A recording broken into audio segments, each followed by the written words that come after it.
queria partilhar convosco que eu estou particularmente feliz, porque estive com um amigo de longa data, e eu vi essa pessoa com uma paz interior como eu nunca o tinha visto antes. Sabem, o Evangelho é uma grande bênção, é a maior bênção que nós podemos ter. E todos nós temos as nossas lutas. O tema deste seminário, Viver Cristão, vai tratar de vários assuntos, alguns deles difíceis. Mas quando nós os compreendemos, quando o Espírito Santo trabalha no nosso coração, quando nós nos rendemos e a batalha termina pela nossa submissão completa a Deus, o resultado é paz. E essa paz, não há nada que se possa trocar por ela. É mesmo muito, muito bom. De maneira que eu tive a oportunidade de ver esse meu amigo, de longa data, numa paz como eu nunca o tinha visto. E eu digo, louvado seja Deus. Nosso tema de hoje é um tema que eu gosto muito de... É produto de uma longa reflexão. Fanatismo ou fidelidade? De vez em quando eu ouço alguém dizer, não podemos ser fanáticos. Aquela pessoa é fanática. Existe isso? Existe. Mas será que eu sei definir? Será que eu compreendo o que é ser fanático? Será que eu sou fanático? É a primeira pergunta. Será que eu estou a me tornar fanático? O que é um fanático? Como é que eu diferencio uma pessoa fanática de alguém que é fiel? O tema da semana passada, ainda se lembram qual foi? Competição ou cooperação? Acho que o título, amor ou rivalidade? Exato, eu já dei mais que um título, mas são sinónimos. Amor ou rivalidade? Falamos sobre competição, não é? Tema que vai nos fazer pensar. Hoje, fanatismo ou fidelidade? Apocalipse capítulo 14, versículos 4 e 5. Estes são os que seguem o Cordeiro, para onde quer que vá. Estes foram comprados dentre os homens para serem as primícias para Deus e para o Cordeiro. E na sua boca não se enxou engano, porque são irrepreensíveis. Viver cristão baseia-se numa coisa, que é seguir a Cristo. E se eu sigo a Cristo, eu devo procurar segui-lo em tudo. Em tudo. E no poder e na graça de Deus, porque eu não posso fazer isso por mim próprio. Eu irei, no seu grande poder e pelo milagre da operação de Deus em mim, quando Cristo vive em mim, eu chegarei a me tornar o quê? Irrepreensível. Ok? Isto é o nosso objetivo. É isso que nós queremos ou não? Ok, pronto. Não há dúvida sobre isto. Agora, Mateus 16, 24 diz que se alguém quer seguir, Jesus disse, se alguém quiser vir após mim, negue-se a si mesmo. E Romanos 7, 24, já agora vamos ver aqui, Romanos 7, 24, diz, capítulo 7 é um capítulo tremendo. Desventurado homem que sou, quem me livrará do corpo desta morte? Outras versões dizem, miserável homem que sou. Ou seja, como em mim não há bem algum, eu não tenho outra opção senão negar-me a mim mesmo. Ok. E no livro Aos Pés de Cristo, ou Caminho a Cristo, conforme o título, mas o livro é o mesmo, diz que a luta contra o próprio eu é a maior batalha que já foi ferida. A nossa maior batalha não é contra nenhum ser humano. Não é contra a minha mulher, nem contra o meu marido. Não é contra nenhum irmão de igreja. Não é contra os inimigos da verdade. A maior luta que eu tenho é contra mim próprio. É o meu próprio eu. A renúncia do próprio eu, sujeitando tudo à vontade de Deus, requer luta, mas a alma tem de submeter-se a Deus antes que possa ser renovada em santidade. Então, perceber que todos nós temos uma luta. Todos nós. E essa é uma luta tremenda. Renunciar a nós próprios, para quê? Para seguir a Cristo. Agora, o texto que vem a seguir vai introduzir este tema do fanatismo. Mas vejam a perspectiva em que ele é apresentado.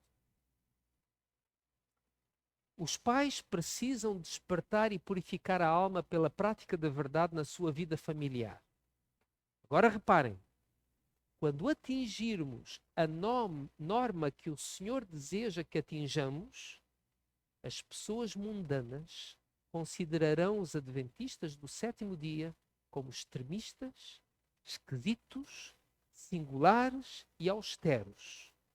Somos feitos espetáculos ao mundo, aos anjos e aos homens. A palavra não está lá, mas o significado está. Se nós fizermos aquilo que o Senhor espera de nós, as pessoas aí fora vão dizer que nós somos o quê? Fanáticos. Percebe? Se nós fizermos aquilo que o Senhor espera de nós, vão dizer que nós somos fanáticos. E será que somos? Se eu tiver a seguir a Cristo, como Ele quer, vão me considerar fanático. Mas será que eu sou fanático? Porque se eu estou a seguir a Cristo e se eu assumo que eu sou fanático, então eu estou a dizer que eu estou a seguir um fanático. Certo? Certo ou errado? Certo. Se eu estou a seguir a Cristo e dizem que eu sou fanático e eu acredito nisso, então eu também acredito que Jesus foi fanático. Certo? Ok. Muito bem. Então, se seguir a Cristo em tudo não é fanatismo, mas existe fanatismo, então o que é ser fanático? Como é que eu identifico um verdadeiro fanático? Um seguidor de Cristo que é chamado de fanático, eu digo que é um falso fanático. É um falso fanático. Como é que eu identifico o verdadeiro? Bem, existem algumas passagens na Bíblia e, sobretudo aqui, este seminário tem muito do Espírito de Profecia, de Ellen White. E ela ajuda-nos aqui com algumas dicas. Mas antes de entrar por aí, eu acho que vou dedicar uma sessão inteira à parte da saúde. Não sei se vou anunciar antes ou não, porque pode ser que alguns digam assim, é melhor não ir hoje. Mas deixa-me mostrar este quadro. Este quadro é o resultado parcial de um estudo feito com a população adventista nos Estados Unidos, uma amostra de cerca de 90 mil pessoas que participam de um estudo importantíssimo financiado pelo Estado americano, pelo governo, e que revelou o que é que acontecia com a população adventista. A população adventista foi dividida em 5 grupos no que toca aos seus hábitos dietéticos.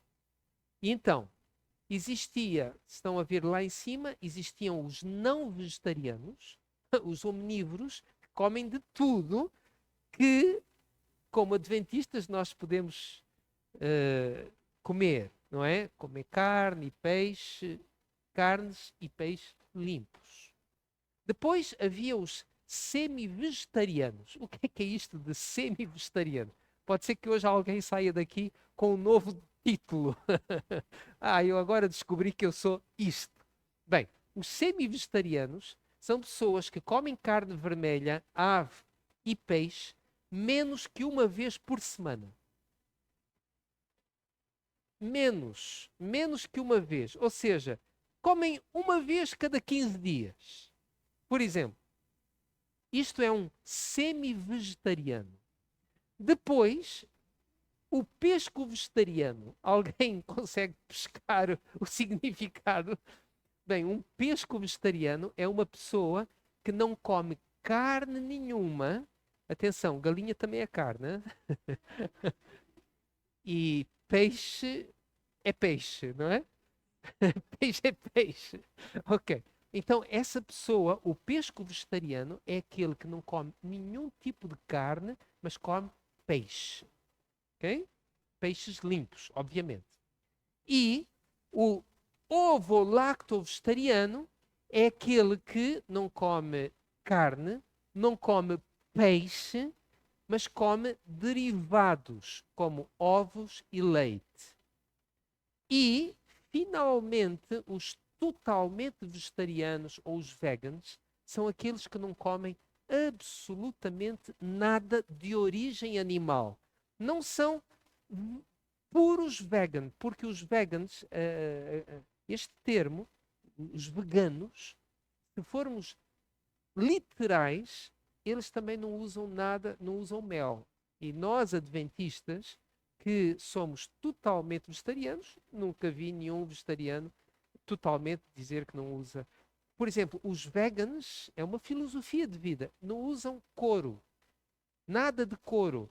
Portanto, eles não usam nada que tenha a ver com animais. Nunca vi nenhum adventista dizer que não usa um cinto de couro ou que usa. Portanto, não é bem aquele movimento que existe por aí, mas são aqueles que abstêm-se de tudo. E porquê? Porque há uma citação dela no White. Eu vou apresentar aqui. Diz que chegará a altura, por causa da iniquidade, em que não será seguro usar, seja o que for, de origem animal. Chegará a altura. Agora, cada um vai chegar a essa conclusão quando eu fizer a apresentação, se já chegou o tempo ou não. Mas Ellen White, ela diz que chegará uma altura em que não será seguro comer nada. Por que é que eu estou a apresentar isto? Porque quando começaram a surgir pessoas veganas ou totalmente vegetarianas, muitos, incluindo ovo-lacto vegetarianos, disseram: isto é fanatismo. Isto é fanatismo. Agora, os estudos que estão a ser feitos, já vamos à questão de haver fanatismo ou não haver, o que é ser fanático.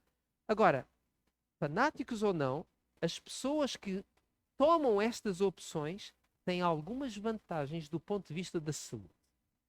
Se vocês olharem para ali, aquilo tem a ver com dois tipos de problemas: diabetes e hipertensão. Na prática, estão a ver ali uma escadinha? Sabem qual é a coluna mais alta?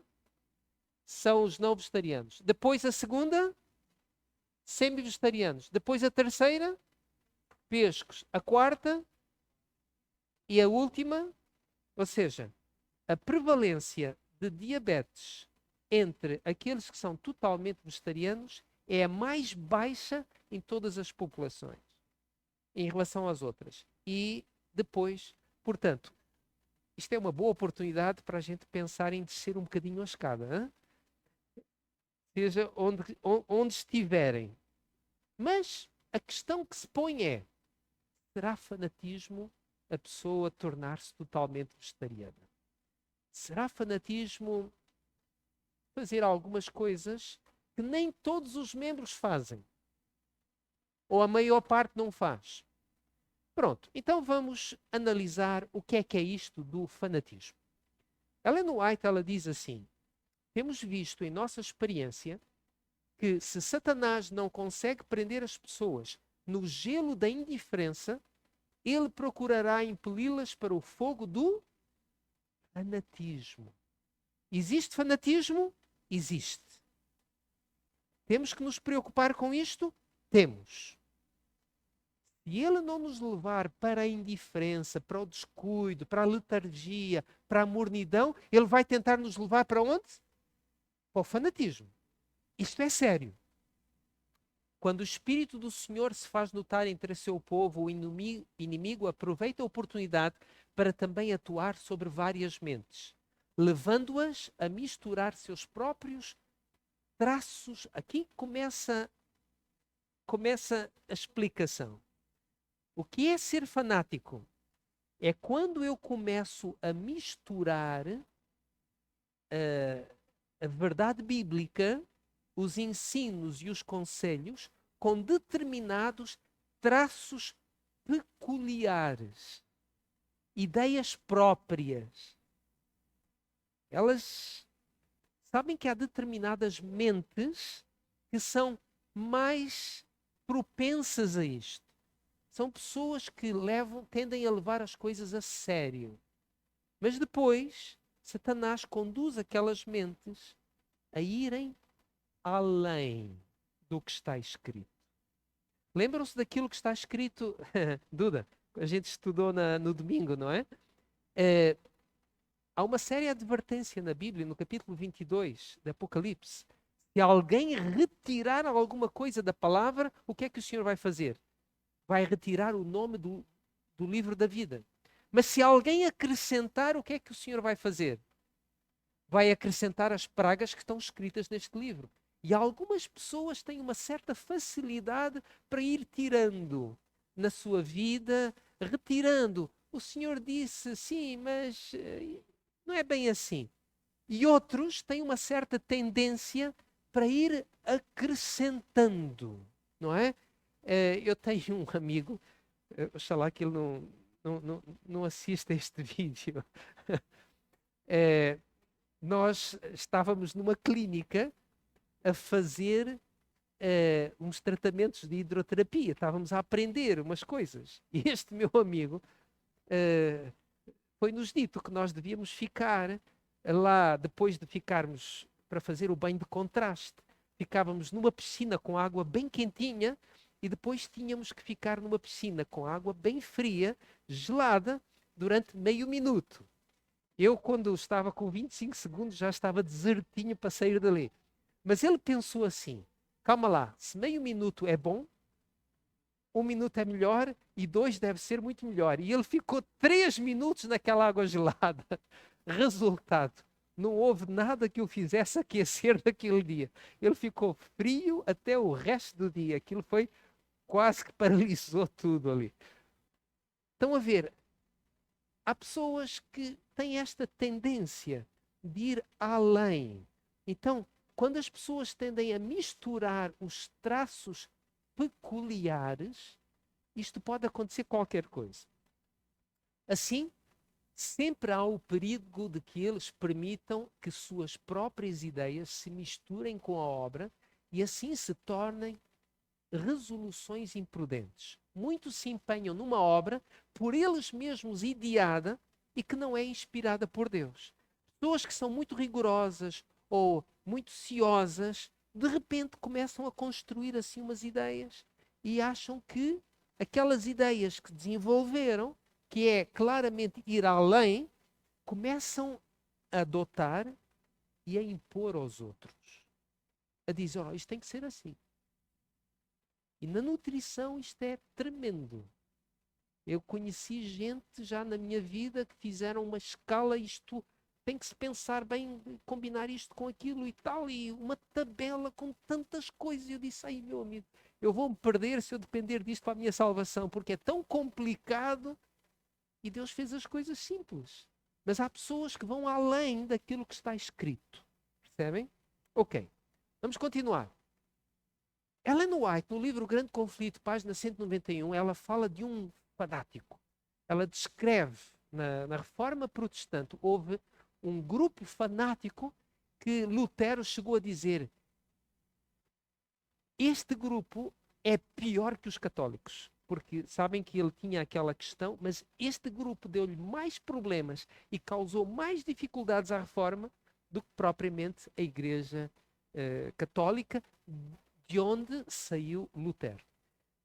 Agora reparem a descrição. Thomas Munzer, o mais ativo dos fanáticos, era um homem de considerável habilidade. Corretamente dirigida, o teria capacitado a fazer o bem. mas ele não aprendera os rudimentos da verdadeira religião.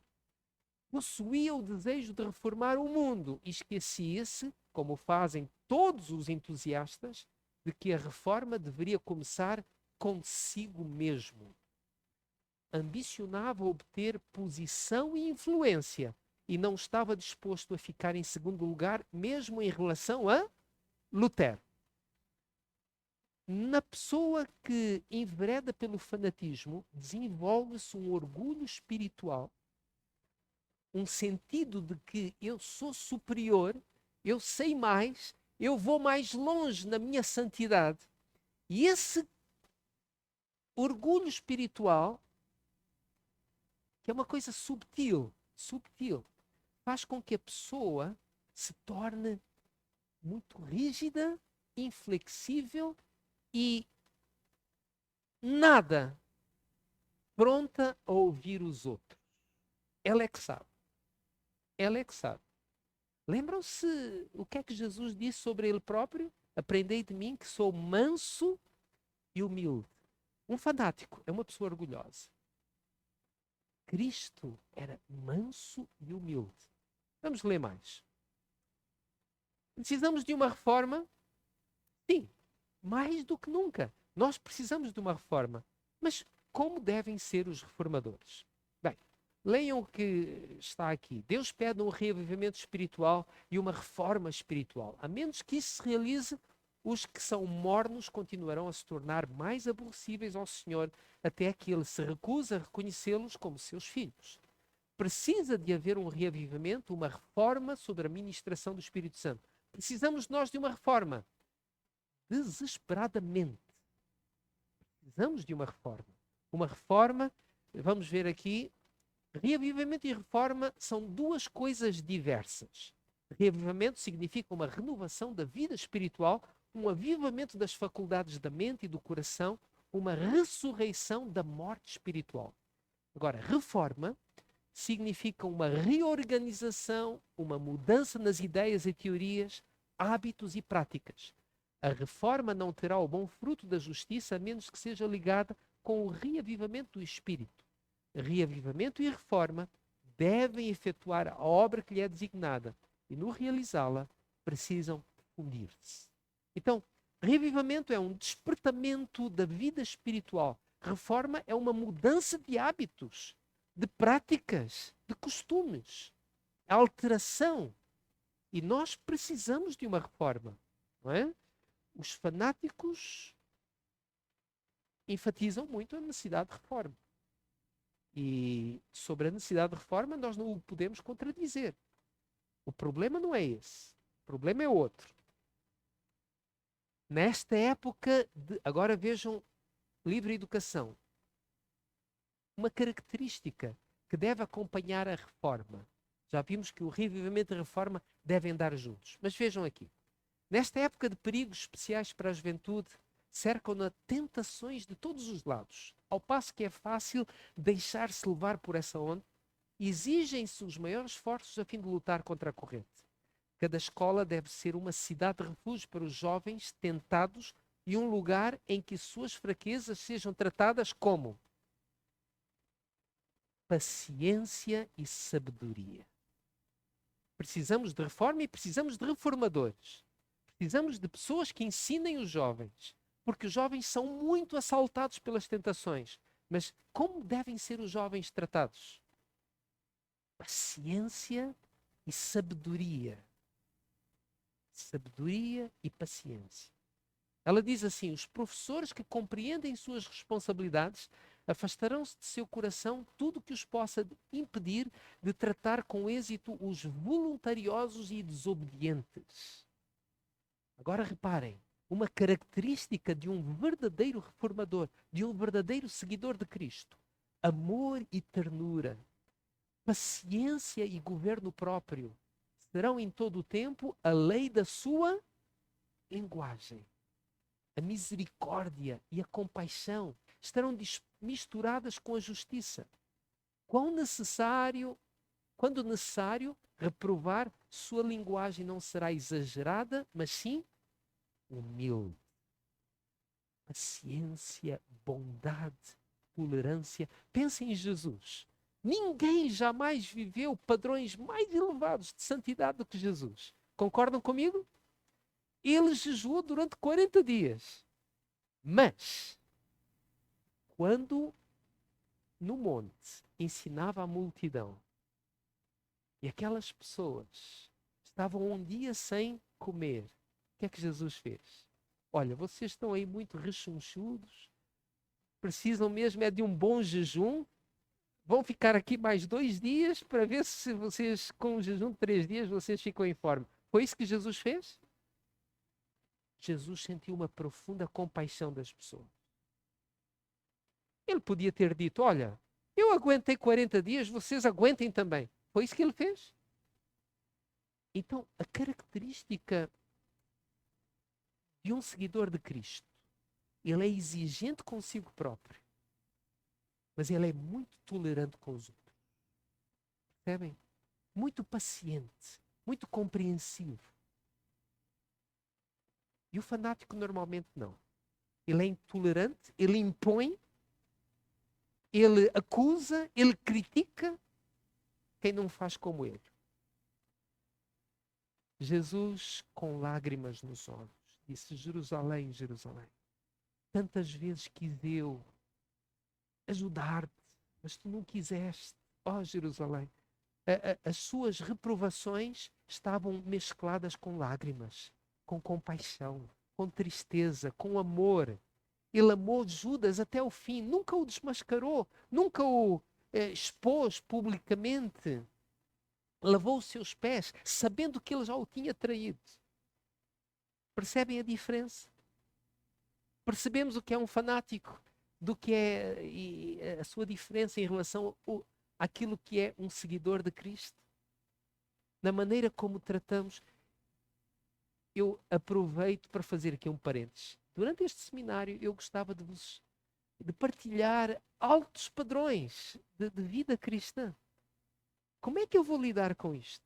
Chego em casa ou chego à minha unidade de ação e começo a dar com estes princípios na cabeça dos outros? Eu, para me tornar vegetariano, levei bastante tempo. Andei ali a fraquejar muito tempo. Avancei, recuei, avancei.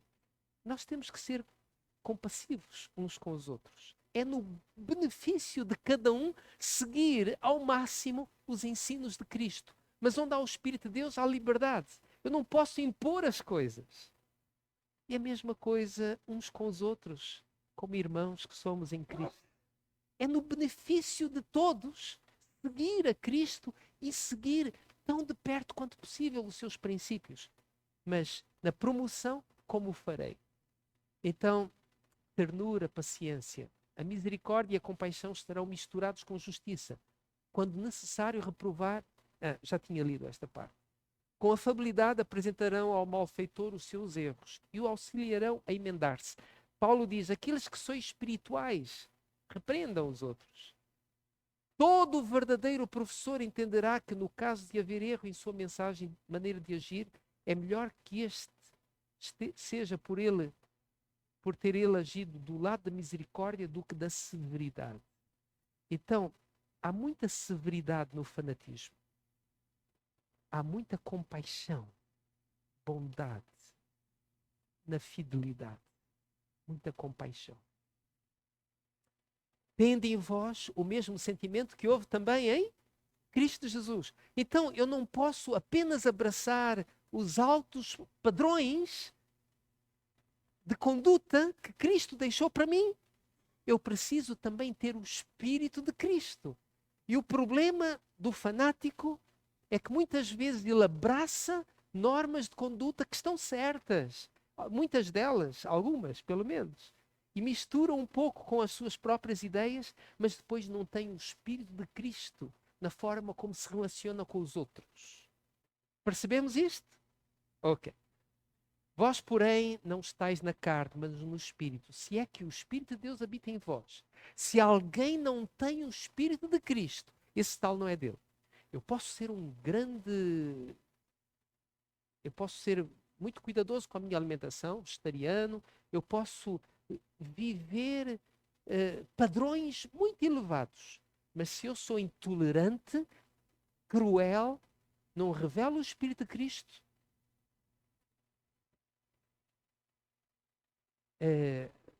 Paulo diz, se eu não tiver amor, eu posso dar tudo, posso fazer tudo. Se eu não tiver amor, nada aproveita. E amor é Cristo, não é? Deus é amor. Se eu tenho Cristo, eu sou como Cristo, bondoso. Ensino padrões elevados, porque são para o nosso próprio benefício. Mas eu tenho que o fazer no Espírito de Cristo. As pessoas não se sentiam encostadas à parede. Ou, como é que eu irei dizer isto? Elas não eram torturadas por Cristo. As pessoas procuravam Cristo, porque sabiam que havia ali amor, haviam palavras de vida, de sabedoria e de verdade.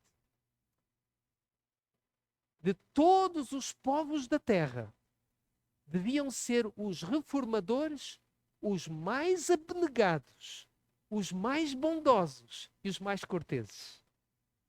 Não é interessante isto? Nós somos chamados para sermos reformadores, para viver uma reforma na nossa vida. Mas entre todos, devíamos ser os mais abnegados, bondosos e corteses.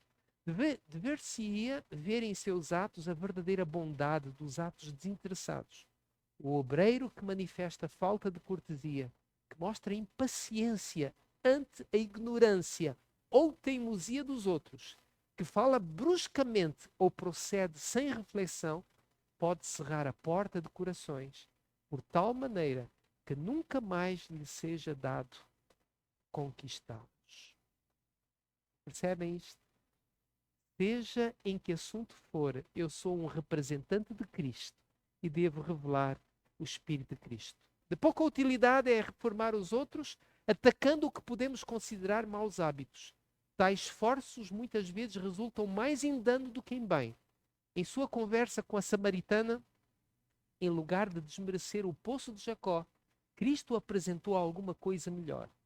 Se tu conheceras o dom de Deus, disse ele, e quem é o que te diz, dá-me de beber, tu lhe pedirias e ele te daria água da vida. Jesus, gracioso, como é que ele tratou a mulher samaritana? Ele podia ter feito ali um discurso moralista sobre coabitação, não é? Porque ela vivia em união de facto com um homem que não era marido dela. Jesus podia ter falado sobre isso. Jesus podia ter falado sobre a imoralidade, o casamento e etc. Jesus não falou, não atacou os problemas que aquela mulher tinha. Jesus ofereceu-lhe algo melhor. Jesus percebia a sede, a angústia daquela mulher. Eu lembro-me que era pastor numa igreja e eu ensinei a igreja. Talvez aqui ainda não tenha feito muito disso. Mas eu disse, irmãos, na alimentação, Deus tem um ideal, depois tem aqui um aceitável e tem aquilo que é proibido. Os irmãos na vossa casa, com oração, decidam e façam o que quiserem. Mas aqui na igreja, quando vierem para um almoço em conjunto, deixem tudo o que tem pernas lá por casa. Vamos fazer aqui almoços em conjunto, só comida vegetariana, tá bom? Ah, nós não sabemos. Ok, então pronto. Aí a responsabilidade é minha. Vamos fazer um curso de culinária. Todos estão convocados. Vamos fazer aqui. E depois, os almoços em conjunto, a gente fazia periodicamente. Os irmãos só trazem tudo bonitinho aqui, tá bem? Porque a gente quer ensinar. Bem, havia uma irmã que eu estava a dar estudos bíblicos. Era uma querida irmã. Uma senhora. Bem, ela tinha... Sabem qual era a profissão dela? Ela tinha um aviário. Um aviário. O marido dela, ele ouvia os estudos bíblicos, mas ele não vinha à igreja. Então ela vinha à igreja de manhã, depois ia correr para casa para fazer a comida, ou pôr a comida para o marido, que não vinha à igreja. Então ela nunca participou de nenhuma almoço em conjunto, e essa querida irmã, e tampouco sabia quais eram as instruções do pastor. Portanto, para ela estava tudo bem, tudo bem. Eu dei-lhe os estudos bíblicos, disse quais eram as carnes proibidas e tal, era isso que ela sabia. Lá do vegetarianismo ela não sabia muito. Era o dia do batismo dela. E eu disse, olha, vamos ter um almoço em conjunto. E então ela disse, ops, almoço em conjunto? Então eu vou participar desta vez. Então arranjou o maior peru que ela tinha lá. E estava a mesa posta e ela, eu acho que ela trouxe mais que um. Eu acho que ela trouxe, tinha fartura. Então a mesa estava posta e ela, as irmãs lá puseram os pratos todos tal. E depois ela chega assim a meio da escola sabatina e tal e põe lá o peru e mais um frango aqui, mais outro frango ali, enorme. Bem, na igreja nós tínhamos uma escadinha, como aqui, não é? E depois chegávamos lá à cave onde nós tínhamos o lugar onde nós comíamos, não é? Eu estava a descer a escada quando estava-se a abrir o campo visual e atrás de mim vinha um irmão que era assim muito curioso da questão do vegetarianismo. E quando ele olha, ele diz assim: quem é que pôs aquele cadáver ali? E eu, nesse momento, eu disse: ai, onde é que está a nossa irmã? Comecei a olhar, ela estava na casa de banho. Eu disse: louvado seja Deus.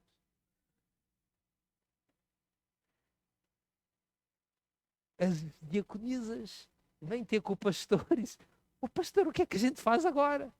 O que é que fazemos? E eu disse: olha, irmãs, ora e decida, que eu não sei o que fazer. Os miúdos, bem, esses já estavam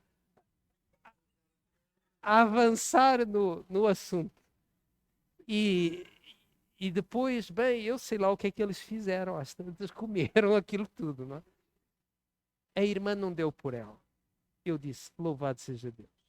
Mais tarde, aquela querida irmã apercebeu-se como é que, sobre o vegetarianismo e tudo, ela própria torna-se vegetariana e começa a ensinar as vizinhas acerca do vegetarianismo, faz cursos de culinária vegetariana e abraçou o vegetarianismo. Estão a ver? Nós ganhamos muito em sermos pacientes, bondosos com as pessoas. E o Espírito de Cristo não pode faltar.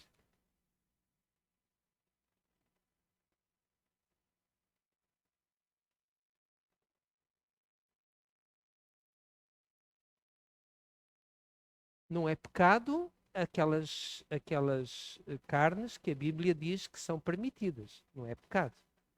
Mas também não é o ideal.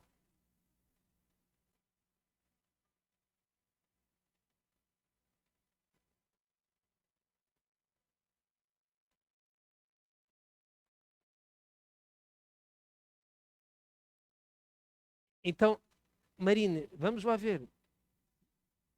Como cristãos, devemos procurar seguir a Cristo. Compreendes? Seguir a Cristo ao máximo. Ouvir as suas instruções. No trato com as pessoas, nós devemos ser compreensivos, incentivá-las, não impor, não. Compreendes? O fanático, ele impõe as coisas e muitas vezes acrescenta além daquilo que está escrito. Compreendeste? Mas a gente depois pode conversar mais. Jesus desviou a conversa para o tesouro que tinha a dar, oferecendo à mulher alguma coisa melhor que ela possuía, a própria água da vida, a alegria e a esperança do Evangelho. Isto é uma ilustração do modo como devemos trabalhar. Temos de oferecer aos homens alguma coisa melhor do que eles possuem. A própria paz de Cristo, que excede todo o entendimento. E termino com esta situação. A beleza do caráter de Cristo. Nosso grande exemplo. Cristo exemplificou na própria vida seus ensinos divinos. Seu zelo nunca o levou a ficar arrebatado. Manifestava coerência sem obstinação, benevolência sem fraqueza, ternura e simpatia sem sentimentalismo. Ele era altamente sociável, no entanto, possuía modesta dignidade, que não animava indevida familiaridade. Sua temperança, porquê? Porque ele era temperante. Nunca induzia a austeridade ou farisaísmo. Não se conformava com este mundo. Todavia não era indiferente às necessidades do menor dentre os homens. Estava alerta às necessidades de todos. Não era tão bom se cada um de nós se tornasse como Jesus? Eu quero ser assim. Vocês também querem? Talvez fosse esse o grande motivo de oração. Vamos orar. Ó querido Jesus, tu tens as palavras da vida, é a ti que queremos seguir. Só em ti vamos ter paz, paz completa na nossa vida. Obrigado porque és manso e gentil. Obrigado porque dás a oportunidade de cada um de nós tomar as suas decisões. Não nos oprimes nem nos pressionas. Não nos obrigas, dás-nos liberdade. Obrigado pela tua bondade, paciência e misericórdia para conosco. Ajuda-nos a compreender a necessidade de fazermos reformas na nossa vida, porque não fazê-las é prejudicarmos a nós próprios. Obrigado porque nos dás a tua palavra. Nesta noite, mais uma vez, eu quero colocar diante de ti a Silvânia, o Caio, também Hugo, a sua família, esta igreja, a espiritualidade de cada um de nós, cada jovem, cada adulto que está aqui. Peço pela Marina também, que a continues a ajudar. Cada jovem que está aqui, Pai, tão difícil, há tantas lutas, tantas tentações. Precisamos de Ti. Ajuda-nos a ser bondosos, compassivos uns com os outros. E ajuda-nos a abraçar as Tuas orientações, a Tua palavra e o Teu exemplo para a nossa própria vida. Dá-nos agora a Tua paz ao regressarmos a casa. E tudo pedimos em nome de Jesus. Amém.